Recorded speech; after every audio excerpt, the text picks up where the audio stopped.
Hello my dear friends. मैं आपका दोस्त और होस्ट मोहम्मद मुजफ़्फ़र आपका स्वागत करता है एग्ज़ाम्स मेड इजी में। आज का हमारा जो लेक्चर है वो लेक्चर नंबर 9 है साइंस सीरीज़ का। आज हम पढ़ेंगे रेस्पिरेशन। अब चूँकि हमने डाइजेशन ख़त्म किया है, डाइजेशन इन ह्यूमन बीइंग्स और डाइजेशन हमने पढ़ा है एम्यूबा में, और फोटोसिंथेसिस भी पढ़ी है हमने एज ऑटोट्रॉफिक न्यूट्रिशन प्लांट्स। आज का जो हमारा टॉपिक है रहेगा वो है रेस्पिरेशन। ज़्यादा डीप जाने की ज़रूरत नहीं है, जो कॉन्सेप्ट है वो थोड़ा बेसिक है और बेसिक में ही आपके बहुत सारे क्वेश्चंस आने वाले हैं, तो यहाँ से हम बेसिक ही स्टार्ट करेंगे। तो लेक्चर शुरू करने से पहले आपसे गुजारिश है कि लेक्चर को जब देखते हैं तो पूरा कंसंट्रेट करिए, और कंसंट्रेशन करने के बाद बहुत सारे एमसीक्यूज निकल आते हैं तो वो भी उनमें उनको भी ध्यान में रखिएगा।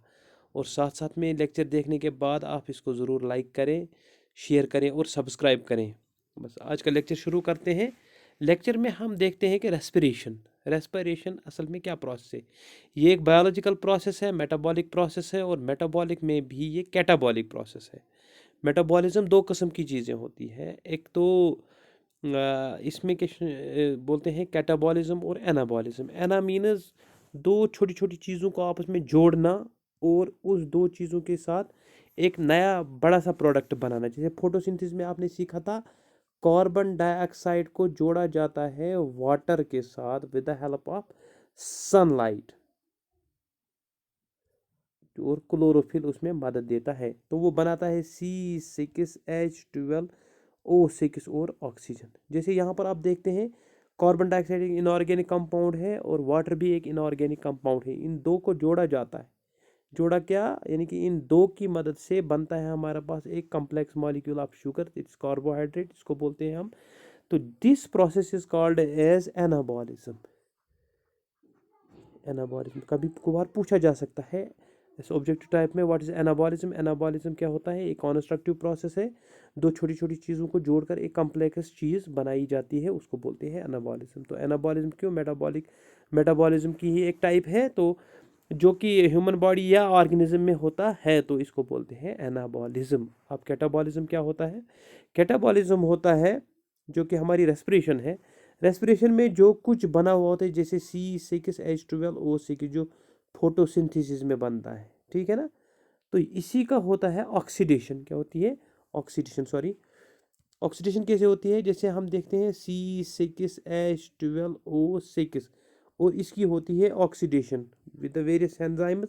एंजाइम्स में लगते हैं तो वहाँ से क्या निकलता है, carbon dioxide plus water plus energy, जो कि हमें एक्चुअली चाहिए, energy in the form of ATP। तो यहाँ पर जो ये प्रोसेस होती है, एक बड़ा कॉम्प्लेक्स मॉलिक्यूल की ऑक्सीडेशन होती है और it breaks down into the here in little compounds, जो छोटे छोटे कंपाउंड्स होते हैं, जैसे कार्बन डाइऑक्साइड, वाटर और एनर्जी। तो ये एक डिस्ट्रक्टिव प्रोसेस है जिसे ब्रेक डाउन होता है। दिस इज कॉल्ड एज, इसको हम बोलते हैं कैटाबॉलिज्म। क्या बोलते हैं बेटा, कैटाबॉलिज्म, यानी कि फोटोसिंथेसिस की प्रोसेस जहाँ पर छोटी छोटी चीज़ें मिलती हैं और उनको बोलते हैं एनाबॉलिज्म। यहाँ पर बड़ी चीज़ टूट के क्या बनती है, छोटी छोटी चीज़ें, उसको बोलते हैं कैटाबॉलिज्म। ये आप याद रखिएगा क्योंकि एमसीक्यू में पूछा जा सकता है। Now what is respiration, actually जो वाट रेस्पिरेशन ही है, तो रेस्पिरेशन का मतलब ही है कि जो ये फूड मॉलिक्यूल्स होते हैं उनकी ऑक्सीडेशन होना। अब ऑक्सीडेशन कैसे होती है, उनमें वेरियस मतलब ये होते हैं, ऑर्गन्स काम करते हैं रेस्पिरेशन में। तो जितने भी ऑर्गन्स इसमें कहते हैं लगते हैं और रेस्पिरेशन करने में मदद देते हैं, उनको बोलते हैं रेस्पिरेटरी ऑर्गन्स। तो रेस्पिरेटरी ऑर्गन्स जो होते हैं डिफरेंट ऑर्गेनिज्म में डिफरेंट टाइप्स के होते हैं, ठीक है ना। अब इसी के बारे में जानने की कोशिश करेंगे। डिफरेंट ऑर्गन्स में डिफरेंट टाइप्स के ये ऑर्गन्स होते हैं, और रेस्पिरेटरी सिस्टम जो बनाते हैं वो डिफरेंट टाइप्स के होते हैं।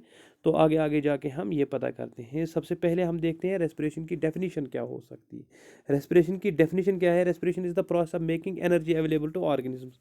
यानी कि सबसे पहले जब हम देखते हैं कि ऑर्गेनिज्म का जिंदा रहना अर्थ पे, वो डिपेंड करता है एनर्जी पे। एनर्जी कहाँ से मिलती है, जब तक ना न्यूट्रिशन हो जाए, न्यूट्रिशन के बाद डाइजेशन होती है, डाइजेशन के बाद एब्जॉर्प्शन होती है, एब्जॉर्प्शन के बाद एसिमिलेशन होती है, और एसिमिलेशन के बाद जो भी ये डाइजेस्टेड फूड मटेरियल होता है वो पहुंच जाता है सेल्स में।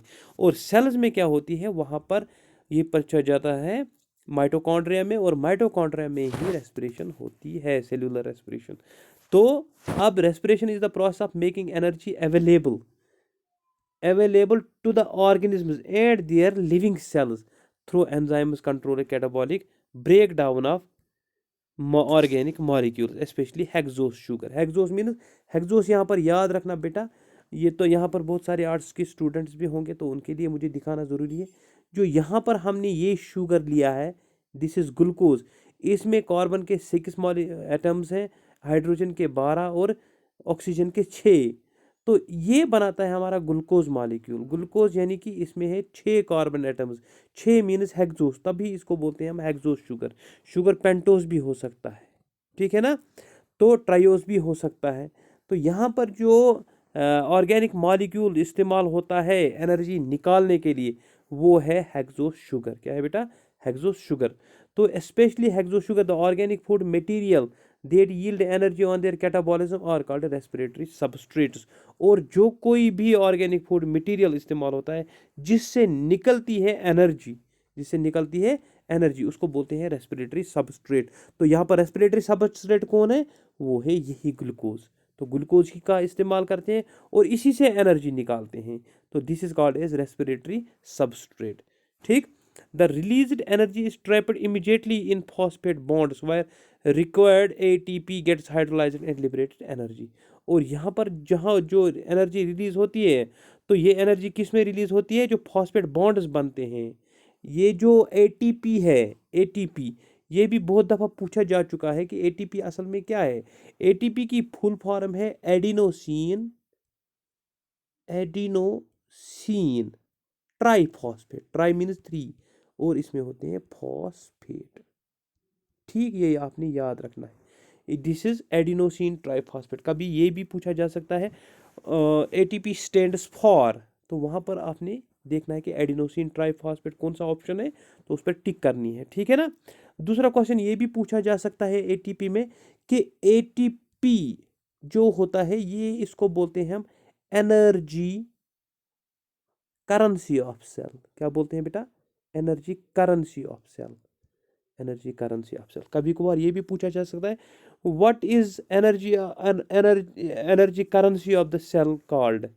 तो वहाँ पर ये भी पूछ सकते हैं कि energy currency of the cell कौन सी चीज़ है।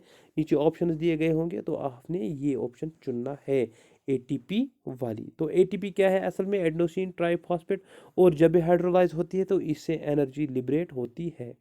अब जो हमारे पास रेस्पिरेशन की डेफिनेशन आ गई थी, respiration is defined as the catabolic. तो यहाँ पर कैटाबॉलिक, ठीक है ना, ये याद रखना, कैटाबॉलिक प्रोसेस है ये। कैटाबॉलिक मीन्स मैंने अभी बताया आपको, this is destructive process. We can call it as destructive process as well, क्योंकि यहाँ पर एक बड़े मॉलिक्यूल की क्या होती है? ब्रेक डाउन होती है। ठीक। दूसरी बात ये क्या लिख रहा है? Exothermic and oxidation breakdown. अब एक्सोथर्मिक क्या है? ये भी कभी कभार पूछा जा सकता है।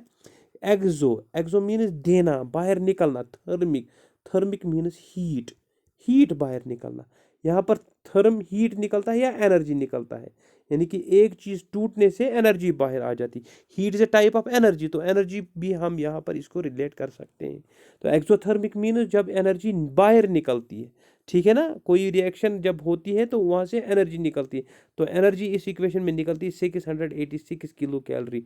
कभी कभार ये भी पूछा जा सकता है कि एक ग्लूकोज मॉलिक्यूल में से कितनी एनर्जी निकलती है ऑन ऑक्सीडेशन में 686 निकल सकता है। ठीक है ना बेटा। तो अब हमारे पास क्या है? ये हो गई एक्सोथर्मिक भी, कैटाबॉलिक भी आपको समझ में आ गया। एंड ऑक्सीडेशन और break down of food. Oxidation means किसी फूड के साथ ऑक्सीजन मिलना और उससे उसकी ऑक्सीडेशन होती है। तो यहाँ पर C6H12O6 के साथ ऑक्सीजन मिलता है तो इसकी ऑक्सीडेशन होती है। ऑक्सीडेशन अगर C6H12O6 की हुई तो वहाँ से क्या निकलता है? एक तो वाटर निकलता है, कार्बन डाइऑक्साइड निकलता है, this are the waste products. और ये वाटर क्या बॉडी में ही इस्तेमाल होता है, कार्बन डाइऑक्साइड एटमॉस्फेयर में निकलता है। और एनर्जी जो इनको असल में एनर्जी चाहिए, तो ये हम कह सकते हैं कि यहाँ से एनर्जी निकलती है। कभी कभार ये भी पूछा जा सकता है कि फोटोसिंथेसिस क्या रिवर्स होती है रेस्पिरेशन की? नहीं, ये रिवर्स नहीं होती है रेस्पिरेशन की, क्योंकि फोटोसिंथेसिस पहला स्टेप है और रेस्पिरेशन दूसरा स्टेप है। किस लिए? ये वाली एनर्जी निकालना, ठीक है ना। फोटोसिंथेसिस पहला स्टेप है, दूसरा स्टेप यहाँ ऑर्गेनिज्म में चाहिए क्या? एनर्जी। अगर पहले फोटोसिंथेसिस ना हुई होती तो हमारे पास ग्लूकोज नहीं होता, अगर ग्लूकोज नहीं होता तो यहाँ से एनर्जी नहीं निकलती। तो यहाँ पर हम ये भी कह सकते हैं कि फोटोसिंथेसिस कतई रिवर्स नहीं है रेस्पिरेशन का, ये स्टेप बाय स्टेप प्रोसेस है, क्योंकि एनर्जी निकालने के लिए। अंडरस्टैंड?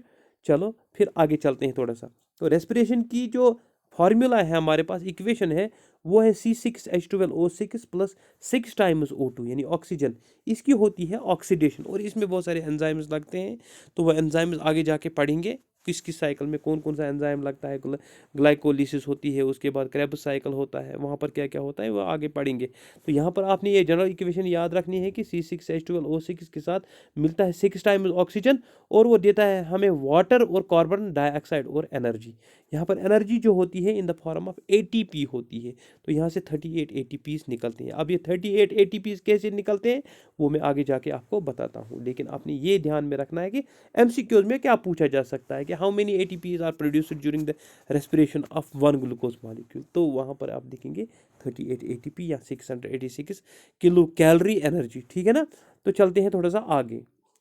आगे चल from the reaction during respiration water and carbon dioxide are producer.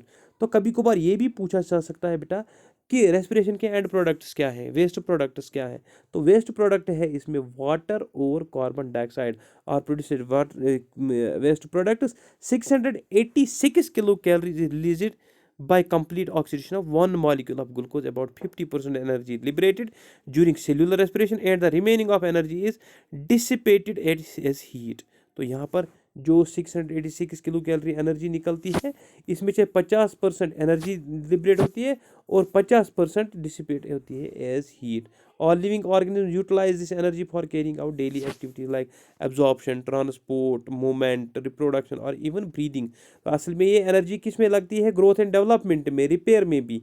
कभी कभार रिपेयर भी करते हैं, कोई टिश्यू ग्रोथ करती है, डेवलपमेंट करती है, और बहुत सारे काम होते हैं जिनको मेटाबॉलिक एक्टिविटीज़ कहते हैं, हाँ मेटाबॉलिक प्रोसेसेस कहते हैं, लाइफ प्रोसेसेस कहते हैं।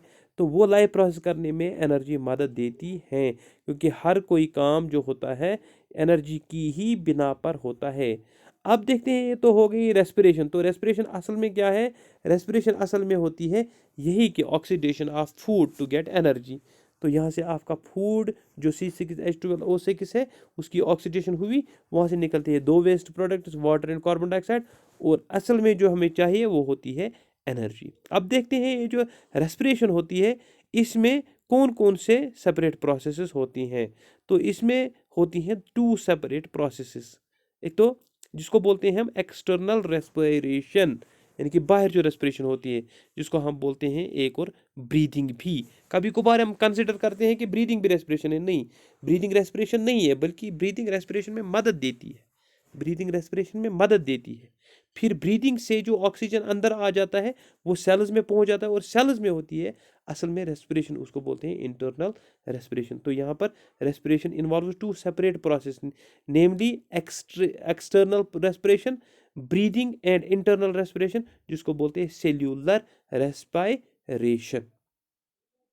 यहाँ पर नॉलेज डेस्क में आप थोड़ा सा नज़र डालें तो ये बाद में पढ़ते हैं।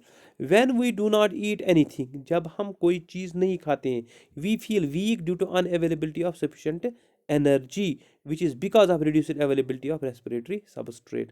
तो जब हम क्या करते हैं, कोई खाना वाना बिल्कुल नहीं खाते हैं, तभी तो हमें भूख लगती है, और भूख लगने से क्या होती है, हमें थोड़ा सा डिजीनेस लगता है, हमें थोड़ी सी क्या लगती है, मतलब हम मुंह नहीं कर पा रहे हैं, क्यों? भूख लगी है, हमें अब हिम्मत नहीं है, ठीक है ना, तो एनर्जी नहीं है। तो ये इसी की वजह से होती है कि रेस्पिरेटरी सबस्ट्रेट अगर होंगे अवेलेबल तो एनर्जी भी मिलेगी, अगर नहीं होंगे तो एनर्जी दिन ब दिन ख़त्म होती चली जाएगी। ठीक, ये तो हो गया नॉलेज डेस्क। अब चलते हैं हमारे असली टॉपिक पे, जो है अब रेस्पिरेशन की 2 सेपरेट प्रोसेसेस। 2 सेपरेट प्रोसेस में सबसे पहला वाला हमने देखा एक्सटर्नल रेस्पिरेशन, जिसको हम बोलते हैं ब्रीदिंग। ब्रीदिंग का मतलब क्या है? ब्रीदिंग का मतलब है एक्सचेंज ऑफ गैसेस, सीधा एक्सचेंज ऑफ गैसेस या इनटेक ऑफ ऑक्सीजन एंड बाहर निकालना, एलिमिनेशन ऑफ कार्बन डाइऑक्साइड, इनको बोलते हैं इनहेलेशन एंड एक्सहेलेशन। याद रखें, यहाँ पर तो नहीं लिखा है लेकिन मैं फिर भी आपको बताता हूँ। अगर ऑक्सीजन इन होता है, इन, ठीक, इन, ऑक्सीजन किसके साथ होता है? एयर के साथ। एयर जैसे हम लेते हैं, लेकिन एयर में होता है ऑक्सीजन रिच। जब ऑक्सीजन रिच होगा, RICH, रिच, ये करते हैं हम इन। जैसे ही इन कहाँ से करते हैं? नॉस्ट्रिल से, नाक से या मुंह से, उसको बोलते हैं इनहेलेशन। इनहेलेशन, याद रखना, इनहेलेशन किसको कहते हैं? Intake of air rich with oxygen. Intake of air rich with oxygen. और ये कहाँ चला जाता है? ये चला जाता है विंड पाइप के थ्रू, ट्रैकिया के थ्रू, सीधा लंग्स में। ठीक है ना, वो हम आगे पढ़ेंगे लंग्स में क्यों जाता है। तो इसको बोलते हैं इनहेलेशन। इन मीन्स अंदर लेना, हेलेशन सांस अंदर लेना। सांस में क्या लेते हैं हम? एयर। वो भी क्यों? ऑक्सीजन रिच होता है, क्योंकि हमें ऑक्सीजन चाहिए, O2 चाहिए, तो इसलिए हम ये लेते हैं। तो the process of taking in air rich in oxygen and releasing air rich in carbon dioxide is called breathing. अब देखते हैं हम, जो कार्बन डाइऑक्साइड बाहर निकलता है, यानी कि अब एयर बाहर निकलता है, air, air goes out, but ये क्या होता है? Rich with carbon dioxide comes out. जैसे ही बाहर निकलता है, अंदर से सांस बाहर जब छोड़ते हैं, तो उसको बोलते हैं एक्सहेलेशन। एक्सहेलेशन, ये दो process, inhalation and exhalation. Inhale means air का इन करना, intake of air rich with oxygen, उसको बोलते हैं इनहेलेशन। एंड एक्सहेलेशन का मतलब क्या है? When air which is rich in carbon dioxide goes out of the body, it is called as exhalation। कभी कभार ये भी पूछा जा सकता है एग्जाम में, ये भी याद रखेंगे आप, ठीक है ना। तो चलते हैं थोड़ा सा आगे। अब ये इनहेलेशन और exhalation, actually this is breathing. Breathing क्या है? इनहेल एयर करना और एक्सहेल एयर करना। अब इनहेल में एयर कौन सा? ऑक्सीजन रिच, और एक्सहेल में कार्बन डाइऑक्साइड रिच, उसको बोलते हैं ब्रीदिंग। क्या बोलते हैं बेटा? Breathing. In higher animals breathing involves the rhythmic movement of muscles and skeleton. ठीक है ना, तो रिदमिक मूवमेंट कैसे होती है और किस चीज़ की होती है? मसल्स और स्केलेटन की। जैसे आप सांस लेते हो तो आपकी छाती क्या होती है, सांस छोड़ते हो तो छाती को क्या होता है? तो छाती में असल में मसल्स होती हैं, उनकी कॉन्ट्रैक्शन रिलैक्सेशन की वजह से क्या होता है? तो ये एक प्रोसेस होती है, और इस प्रोसेस में रिदमिक मूवमेंट ऑफ मसल्स। कभी कभार ये भी पूछा जा सकता है कि ब्रीदिंग में मतलब क्या होता है, मसल्स का क्या काम होता है, तो वहाँ पर रिदमिक मूवमेंट होती है। The gases that's oxygen and carbon dioxide which are either being consumed और released during respiration are called respiratory gases और मेटाबॉलिक गैसेस। अब ये ऑक्सीजन जो कार्बन डाइऑक्साइड है, तो इसको बोलते हैं हम रेस्पिरेटरी गैसेस या मेटाबॉलिक गैसेस। ठीक है ना, तो याद रखिएगा। अब है हमारे पास इंटरनल रेस्पिरेशन। क्या है बेटा? Internal respiration. तो इंटरनल रेस्पिरेशन क्या होता है? Actually this is called a cellular respiration, यानी कि ये रेस्पिरेशन कहाँ पर होती है? ये होती है सेल में। ठीक है ना बेटा, तो सेल में क्या होता है? The process of oxidation of respiratory substrate. तो रेस्पिरेटरी सबस्ट्रेट क्या है आपके पास? C6H12O6। तो इसकी क्या होती है? ऑक्सीडेशन प्लस O2, मगर 6 टाइम्स। तो अब इसकी ऑक्सीडेशन होगी। ऑक्सीजन कहाँ से आया? ऑक्सीजन आया ब्रीदिंग से। ब्रीदिंग से इनहेल करके आपने ऑक्सीजन लाया और वो चला गया लंग्स में। अगर ह्यूमन की बात करें, तो लंग से चला जाता है। अगर किसी और ऑर्गेनिज्म की बात करते हैं, जैसे मिसाल के तौर पर हम फिशेस की बात करें, एक्वेटिक ऑर्गेनिज्म की बात करें, तो वहाँ पर गिल्स के ज़रिए से आता है डिजॉल्व्ड ऑक्सीजन। तो मैं यहाँ पर थोड़ा सा ह्यूमन की बात करता हूँ, क्योंकि मैं भी ह्यूमन हूँ, तो इसलिए ह्यूमन की ही एग्जाम्पल ज़्यादातर आती है। तो यहाँ पर ऑक्सीडेशन होती है ग्लूकोज मॉलिक्यूल की। ठीक है ना बेटा, ठीक। So in the cells that release carbon dioxide and water, तो वहाँ से क्या निकलता है? ऑक्सीडेशन होके carbon dioxide and water, and और एनर्जी निकलती है in the form of ATP. मैंने पहले ही बताया आपको, एटीपी की फुल फॉर्म है एडिनोसिन ट्राइफॉस्फेट। ठीक है ना बेटा, this is called a cellular respiration. ये अगर मिसाल के तौर पर मैं ये मानूं सेल, ठीक है ना, दिस इज ए सेल, तो यहाँ पर इसका न्यूक्लियस, लेकिन यहाँ पर एक ऐसा ऑर्गेनल होता है जिसको बोलते हैं हम माइटोकॉन्ड्रिया। क्या बोलते हैं बेटा? माइटोकॉन्ड्रिया। माइटोकॉन्ड्रिया। कभी कभार ये भी पूछा जा सकता है कि सेल्यूलर रेस्पिरेशन कहाँ पर होती है, उसको बोलते हैं माइटोकॉन्ड्रिया बेटा, ठीक है ना। और माइटोकॉन्ड्रिया जो होता है, this is called as power house of cell. Power house of cell. तो पावर हाउस ऑफ सेल इसको क्यों कहते हैं? पावर हाउस ऑफ सेल इसलिए कहते हैं कि यहाँ से ही निकलता है एटीपी। एटीपी में होता है एनर्जी, तो पावर मीन्स एनर्जी ही। तो this is called as power house of cell. That मतलब हम इसको दूसरा नाम भी कह सकते हैं, लेकिन है नहीं। ये this is the factory of power, यानी कि जहाँ से पावर निकलता है, एनर्जी निकलती है, एटीपी निकलता है, ठीक है ना। ATP is the energy currency of the cell. तो यही हम फिर इन्वेस्ट करते हैं बाकी बाकी कामों में, ठीक। Direct respiration involves direct exchange of gases between the cells of the organism and the surrounding environment. For example, अगर रेस्पिरेशन देखें हम प्लांट्स में, एम्यूबा में, while indirect respiration involves a transport system which carries gases between the cells and the respiratory surface। अगर direct respiration देखें plants में या एम्यूबा में, तो वहाँ से क्या होता है, ऐसे कोई सिस्टम नहीं होता है, डायरेक्ट गैस आते हैं और रेस्पिरेशन करके चले जाते हैं, ठीक है ना। तो यहाँ पर प्लांट्स में भी डायरेक्ट रेस्पिरेशन होती है और एम्यूबा में भी डायरेक्ट रेस्पिरेशन होती है। while indirect respiration involves transport system। तो इनडायरेक्ट रेस्पिरेशन पहले ब्रीदिंग, फिर पहुंच जाना कहाँ पर, सेल्स में, और वहाँ पर क्या होना, एक्सीडेशन, और फिर वापस निकलना। This is called as indirect respiration. अब आपको देखना है कि ब्रीदिंग और रेस्पिरेशन में क्या फ़र्क है। मैंने पहले ही बताया कि ब्रीदिंग असल में रेस्पिरेशन नहीं है, बल्कि रेस्पिरेशन का एक स्टेप है, ठीक है ना। तो यहाँ पर it is a preliminary step of the respiration. It is a physical process. जो ब्रीदिंग है, ये फिजिकल प्रोसेस हम देखते हैं कि हम सांस लेते हैं, छोड़ते हैं, सांस लेते हैं, छोड़ते हैं। अंदर इसके साथ क्या होता है वो तो दिखाई नहीं देता है, लेकिन सांस लेना और छोड़ना ये दिखाई देता है। सो दैट्स वाई मैं इसको कहूँगा फिजिकल प्रोसेस। प्रिलिमिनरी मीन्स पहला वाला स्टेप, ठीक है ना, ब्रीदिंग। लेकिन रेस्पिरेशन क्या है? It is a biochemical process involving exchange of gases and oxygen of food, ठीक है ना। तो यहाँ पर बायोकेमिकल प्रोसेस है और इसमें क्या होता है, एक्सचेंज, यानी कि ऑक्सीजन का अंदर जाना और ऑक्सीजन का तब्दील होना कार्बन डाइऑक्साइड में वापस आना। अब अंदर क्या हो गया, प्रोसेस क्या होगी, इट्स अ केमिकल प्रोसेस। तो यहाँ से फूड से ही निकलता है कार्बन डाइऑक्साइड, ठीक है ना। और इसको कैरी कौन करता है, इस ऑक्सीजन को लंग्स से कैरी कौन करता है सेल्स तक, वो करता है ब्लड। अगर ब्लड में ज़्यादा ऑक्सीजन है तो then it is called as oxygenated blood. अगर ब्लड कम है तो this is called as an oxygenated blood. और हमेशा जो प्योर ब्लड होता है वो आर्टरीज में से चला जाता है और इम्प्योर ब्लड वेन्स में से चला आता है। समझ में बात आ रही है? तो next, it does not release any energy. Breathing में कोई एनर्जी नहीं निकलती है।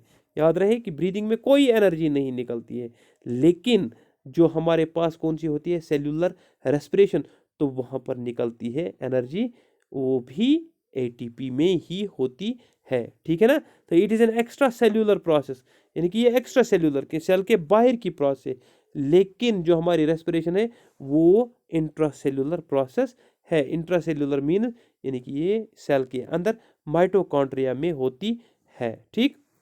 It does not involve any enzyme action. तो ब्रीदिंग में कोई एंजाइम तो चाहिए ही नहीं, क्योंकि this the exchange of gases, gas को ऑक्सीजन अंदर चला जाना और कार्बन डाइऑक्साइड बाहर आना, फिजिकल प्रोसेस से कोई एंजाइम की ज़रूरत नहीं है। लेकिन it involve number of enzymes. तो यहाँ पर बहुत सारे एंजाइम्स काम करते हैं। इसी तरह से breathing mechanism varies in different animals. Breathing mechanism बहुत सारे एनिमल्स में क्या होता है, बिल्कुल अलग अलग होता है। जैसे फिश में देखें आप कि वहाँ पर ब्रीदिंग कैसे होती है, गिल्स के ज़रिए से। ह्यूमन में क्या होती है, लंग्स के ज़रिए से, ठीक। लेकिन रेस्पिरेशन सब में सेम है, ये बिल्कुल सेम है। अंदर सेल में चला गया ऑक्सीजन, वहाँ पर ऑक्सीडेशन हो गई फूड की, वही उसको बोलते हैं रेस्पिरेशन। तो सेल्स में रेस्पिरेशन सिमिलर है, लेकिन ब्रीदिंग मैकेनिज्म डिफरेंट है। It is confined to certain organs only. तो ये क्या है, it occurs in all the cells of the body. तो यहाँ पर कुछ ऑर्गन्स में काम करते हैं, लेकिन सेल्स तो सारी ही रेस्पिरेशन करते हैं, ठीक। चलते हैं थोड़ा सा आगे। ये एक एक्सपेरिमेंट है टाइप्स ऑफ रेस्पिरेशन में। आज हम थोड़ा सा डिस्कस करेंगे टाइप्स के बारे में, लेकिन टाइप्स कल पढ़ेंगे क्योंकि लेक्चर लंबा होता है, फिर इंसान बोर भी हो जाता है। लेकिन आपने ये याद रखना है, फिलहाल जितना मैंने कहा एमसीक्यूज़ के लिए, मैं इसके लिए एमसीक्यूज़ भी लाऊंगा। पहले हम करते हैं वो न्यूट्रिशन के MCQs में फिर से लाऊंगा, और उसी के साथ में रेस्पिरेशन के भी MCQs में लाऊंगा। तो टाइप्स ऑफ रेस्पिरेशन, तो रेस्पिरेशन में आपने सबसे पहले देखा कि वहाँ पर हमने देखा कि ऑक्सीजन की ज़रूरत पड़ती है, ठीक है ना, ऑक्सीजन से ऑक्सीडेशन होती है। लेकिन कभी कभार रेस्पिरेशन क्या होती है, इन एब्सेंस भी ऑक्सीजन, यानी कि ऑक्सीजन अगर नहीं भी होगा तो भी रेस्पिरेशन होगी, ठीक है ना। अगर ऑक्सीजन होगा तो भी रेस्पिरेशन होगी, अगर नहीं होगा तो भी रेस्पिरेशन होगी, अगर होगा मगर कम होगा तो भी रेस्पिरेशन होगी। तो अगर ऑक्सीजन है तब रेस्पिरेशन को क्या कहते हैं, अगर ऑक्सीजन नहीं है तब रेस्पिरेशन को क्या कहते हैं। अगर ऑक्सीजन होगा, यानी कि if respiration occurs in presence of oxygen, then it is called as, क्या बोलते हैं इसको, एरोबिक रेस्पिरेशन। क्या बोलते हैं बेटा, एरोबिक रेस्पिरेशन, ये वाली पहली वाली एरोबिक रेस्पिरेशन, ठीक। तो ये एरोबिक रेस्पिरेशन है। तो एरोबिक रेस्पिरेशन क्या होती है, वह respiration occurs in the presence of oxygen is called aerobic respiration, ठीक है ना। ये हम कल पढ़ेंगे इसका मैकेनिज्म क्या होता है और कौन कौन सी चीजें इसमें आती है। और जब ऑक्सीजन की कमी हो या नहीं हो, अगर रेस्पिरेशन होती है लेकिन ऑक्सीजन की कमी भी चाहिए, मतलब कमी में होती है, या ऑक्सीजन नहीं भी हो तो भी रेस्पिरेशन होगी, उस रेस्पिरेशन को देन कहते हैं हम एनएरोबिक रेस्पिरेशन। याद रखिएगा, एनएरोबिक रेस्पिरेशन। अब ये एनएरोबिक रेस्पिरेशन क्यों है, इसकी क्या क्या खासियत है, कहाँ कहाँ पर होती है, क्यों इस्तेमाल करते हैं, और एरोबिक रेस्पिरेशन क्या होती है, कैसे होती है, क्या क्या इस्तेमाल होता है, ये हम कल पढ़ेंगे। आज हमने ये जो PDF मैंने लाई है, सीधा बुक को मैंने किया है, मतलब PDF बनाया है। कल मुझे टाइपिंग थोड़ी सी, मतलब बिजी था, टाइपिंग नहीं कर सका। तो मुझे लग रहा है अगर ये सही मेथड है ऐसे पढ़ाना, तो फिर मैं रोज़ ऐसे ही पढ़ाऊँगा। अगर आपको लगता है कि मैं इसकी PDF वैसे बनाऊँ, मतलब इन वर्ड्स, तो वर्ड डॉक्यूमेंट में, तो आप वो भी मुझे प्लीज़ लिख लीजिए, कमेंट कीजिए, और हमें आपके कमेंट्स का इंतज़ार रहेगा। और ये भी इंतज़ार रहता है कि कब आप हमारी वीडियो को लाइक करें, सब्सक्राइब करें और शेयर करें, और आपकी तरफ से हमें प्यार मिले। हमें एक इंस्पायरेशन मिलती है जब आप लाइक करते हैं, कमेंट करते हैं और शेयर करते हैं, सब्सक्राइब करते हैं। और कुछ नहीं चाहिए आपसे, आप सिर्फ वीडियो देखिए और अपनी एग्ज़ाम्स के लिए प्रिपेयर करें। तो हक तो बनता ही है एक लाइक का, एक शेयर का, एक सब्सक्राइब का। Thank you very much. कल इंशाल्लाह मुलाकात होगी, तब तक आप भी ठीक से रहिएगा और हमारे लिए भी दुआ करते रहिएगा। Have a nice journey of life. Thank you.